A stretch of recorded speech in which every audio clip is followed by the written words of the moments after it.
So I have a few sort of pointers that I kind of want to go off of, and I'm kind of just winging it.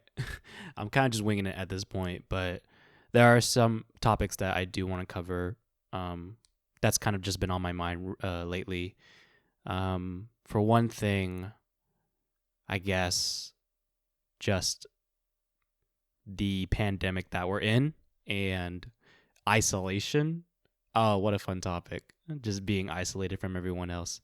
Um, I think it's really starting to hit a lot of people now where it's kind of the realization like we thought this was going to be over by the beginning of 2021 and we're just coming up on like the 1 year the 1 year anniversary of coronavirus, as morbid as that sounds. But in America, I don't know where it is like in other countries, but in America, it's still pretty rampant. Still pretty rampant here, and a lot of people are just wondering when it's gonna end, and it sucks.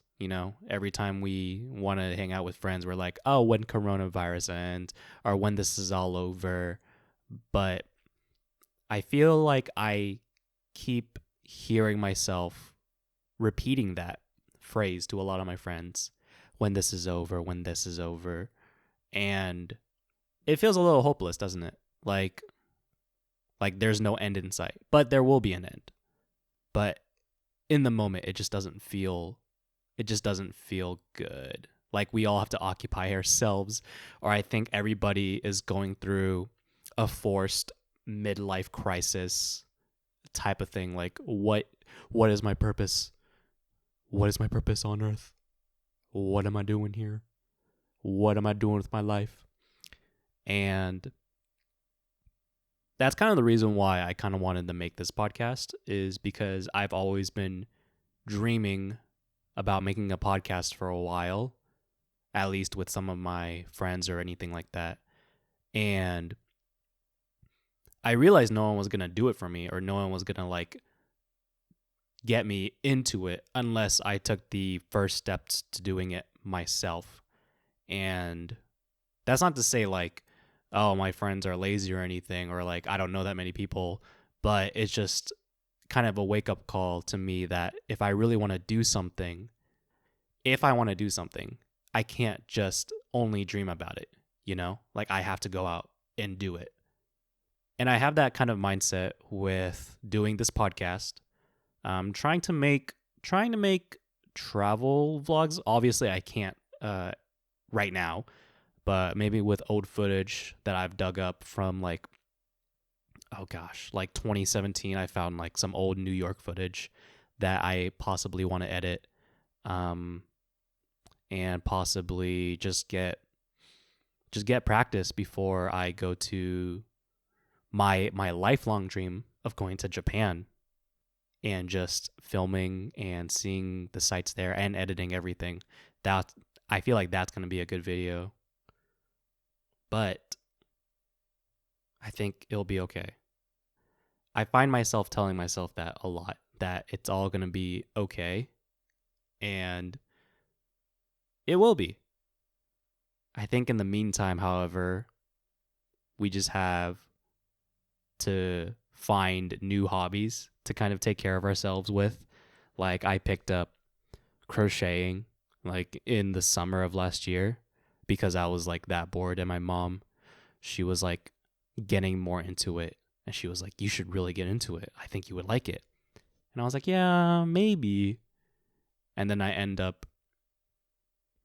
am just really liking it a lot. And when I found out that you can make like little stuffed animals, ooh, that was a game changer. Like, oh, I don't have to just make scarves and beanies. I can make like fun little gifts for my friends. That's really cool.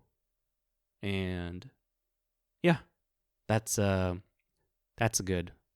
It's always good to have like a hobby that's not just technological, because people say, oh, I play video games as a hobby. And it's like, grow up. Okay.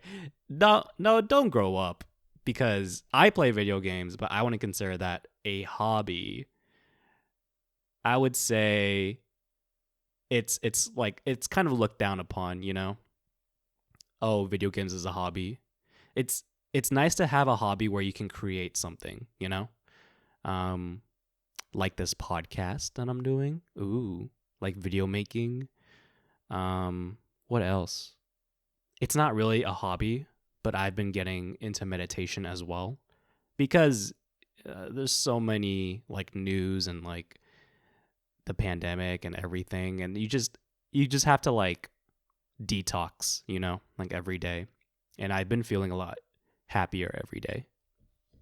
I've been staying away from social media as well because I feel like social media is just a rabbit hole that you kind of just you're never going to dig yourself out of once you get really really really into it. In terms of anything else in isolation, I feel like I've managed pretty well.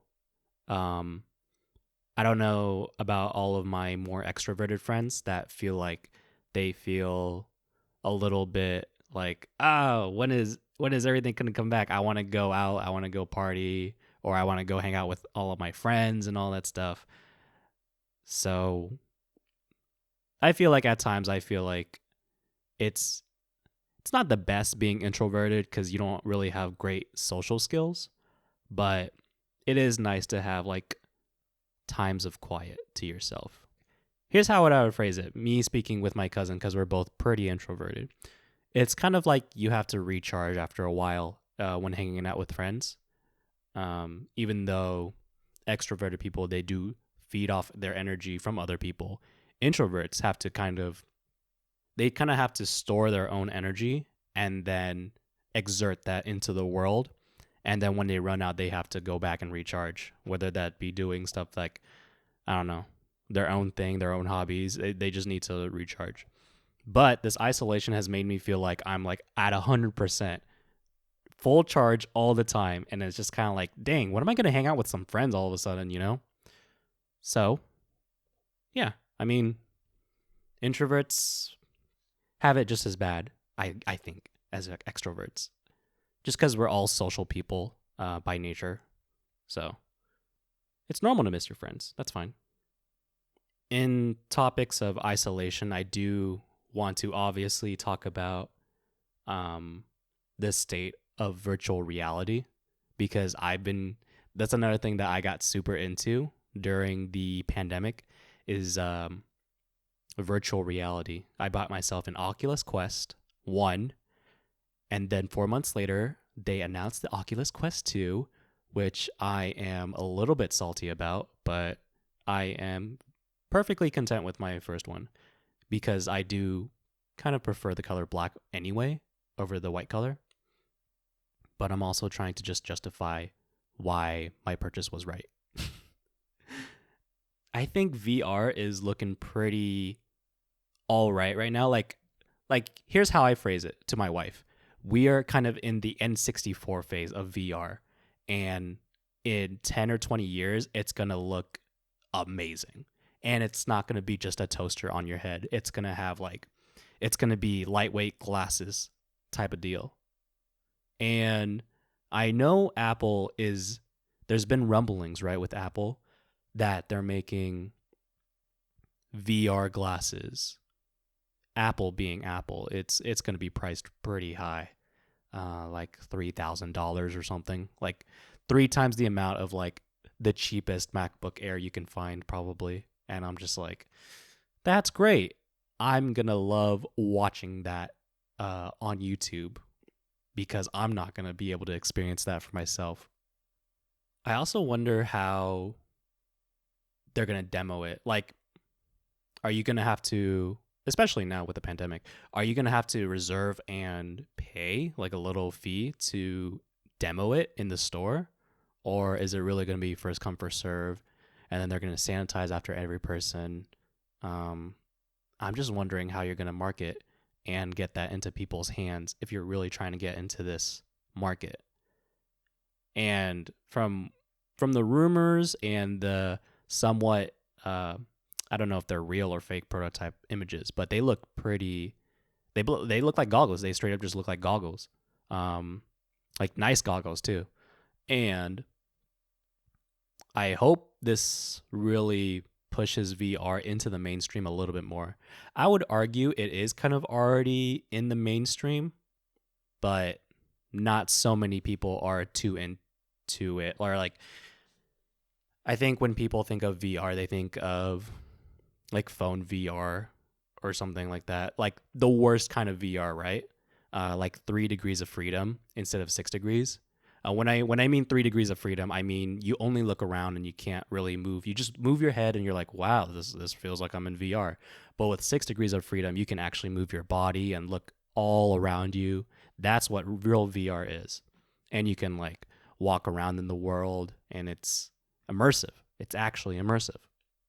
The game that I'm really playing, or the two games I'm playing at the moment, uh, is Walking Dead, Saints and Sinners, for the Quest, and also not an official Quest title, but it's a side quest.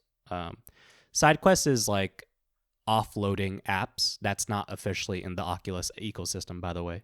So I would have to pre-install SideQuest manually through like my computer into my VR set, and then I can get custom programs that way. And a custom program that I'm loving right now is Attack on Quest, which is essentially a Attack on Titan simulator. It's kind of amazing. It's pretty great. I never thought I would see the day when I could defeat a Titan, because the first time I saw Attack on Titan was, it's got to be like when it released in 2011 or 2012. It was like the beginning of my high school year, right? And I was watching on Netflix and I was like, wow, like the ODM gear where you're like maneuvering around and you're like Spider-Manning all over the place. Um, surely you've heard of not VR. Surely you've heard of Attack on Titan if you're listening to my podcast, because I feel like you'd have to be living underneath a rock to not really know Attack on Titan. But no one at the time was really like, oh, how would that feel? I think there are some video games that try to replicate that, but being immersed in it is way different. I never really get tired of it. It's so nice just to swing around Shigashina, the city in Attack on Titan, and just like kill Titans. The Titans could use some work. The models are a little bit primitive, but it gets the job done. It's really like I said before, it's really in the N64 stage, and it's free. You can't knock a program or a game for being kind of like a free open source type of deal, you know? So Attack on Quest. If you have a quest and you have side quest, or you don't have side quest, get yourself a cable and get yourself Attack on Quest, because it's pretty fun. It's like Spider-Man and killing big boys. It is the best thing I can say about it. So there's that. And then the other game is Walking Dead Saints and Sinners, which I've already completed the main storyline, which I think took me about 15 to 20 hours. I think inconsistently, like on and off days, it took me a whole month to complete it. And it is chock full of content, and I still love exploring it, even after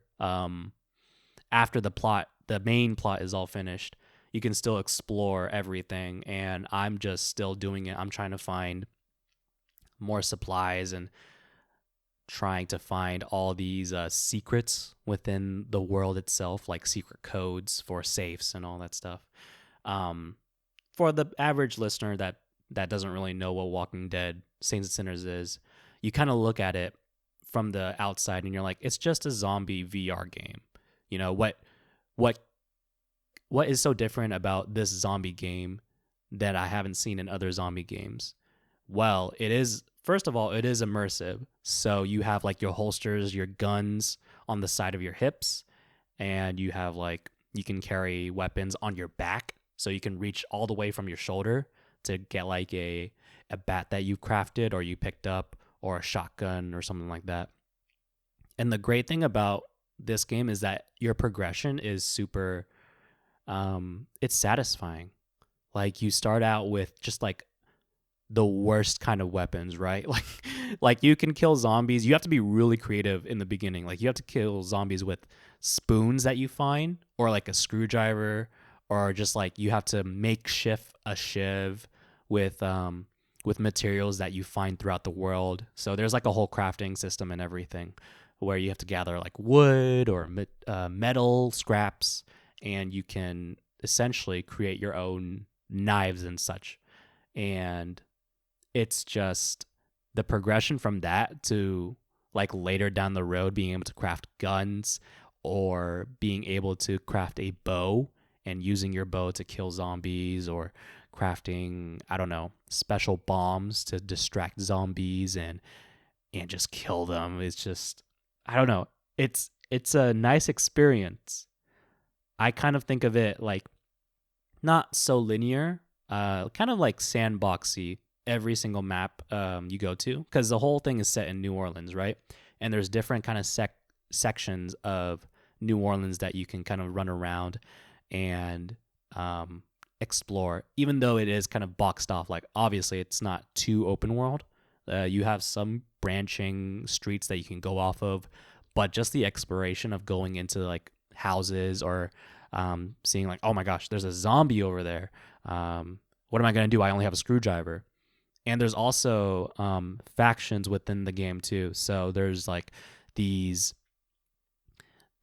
two main factions. I believe it's like the Reclaimed and the Tower. And so the Tower is, I honestly didn't really pay attention. I know one of them is like supposed to be the quote unquote bad guys of the game, and the other one's supposed to be like the good guys / rebels of the game. And it really, throughout the plot, you get to actually invest yourself in this faction, or you can just not deal with them at all. You know, you can either be a neutral force, or you can go on one side or the other, but the story will progress no matter how you do whatever, which is great. I think it's really cool. And it really gives you a lot of freedom in this game too. Like the main people that you take quests from, if you really wanted to, you could just shoot them like straight up in the head, and then just have the key to the end of the game or something like that. If you want to be, if you don't really want to enjoy the story and you just kind of want to get straight to it, you could do that. You'd be losing out a lot of content, but you can, in theory, do that. I'm just thinking about it right now, and I think I do want to go back through the game again, but try to do other different storyline branches that could possibly change. Because my first run through the game, I was kind of playing this kind of nice guy-ish, or like, oh, I'm a tough guy, but I'm like a good-ish guy at heart. I think my next run, I kind of want to be like, no, fuck you, I'm an asshole, kind of like a thing. Because it's kind of just living out like a fantasy that you would never want to do otherwise. And it's a good game. It's a really good game. Nothing is so exhilarating like trying to shoot a zombie with your gun that's in your holster, except you shoot and then your gun is jammed all of a sudden, and then you got to unjam it. Like you actually got to cock the gun again, and then you shoot. It's broken. What are you gonna do? Improvise. Okay. Look into my backpack. I found this shiv that I got. I gotta stab this guy with a shiv, but now there's like, you know what I'm saying? Like it's a lot of improvisation that goes into this game sometimes when you're not prepared. And I think that's a really cool feeling. That kind of sense of immersion, like trying to gather all these resources, trying to make sure that you're not wasting any of your resources. And it's great. I'm at the point right now where I'm kind of at a good place in terms of my weapons, but I brought my VR set over to my wife's place, and she said, hey, you should try to like not use anything, like don't use any weapons, and see how much you've learned, and try to overtake this death squad in the game. And I didn't really get far. To be honest, it was a little hard, but I had like this whole like improvisation plan, like, oh, okay, maybe I can just kill these guys with like a screwdriver or a spoon, and then I can like yada yada yada. kind of like hardcore mode. It was really interesting trying to figure out all that stuff, but alas, I didn't make it that far. But it's okay. I think it's a good game if you're debating about getting it. Otherwise, if you don't have VR, then I mean, I'm just kind of talking to no one right now. But I highly recommend if you do have the money, VR right now is getting pretty good, and especially with the Oculus Quest 2. There's controversy about like Facebook stealing your data. That's whatever. I'm not going to get really into that because I think just in general, I think our information is just once you sign up for anything on the internet, I feel like your information is just out there. I feel like there's no escaping it. It's just a matter of the hackers winning the lottery when they pull out your name because there's just too much personal information out there. That's how I see it. So if you're willing to like have your Facebook connected, and then I think it's a good time. I've never played the Quest 2, but from what I've seen and heard, it looks way better than the first one, and it's a lot cheaper. Again, you can hear like the saltiness coming out of my mouth because I'm a little bit salty, but not too salty.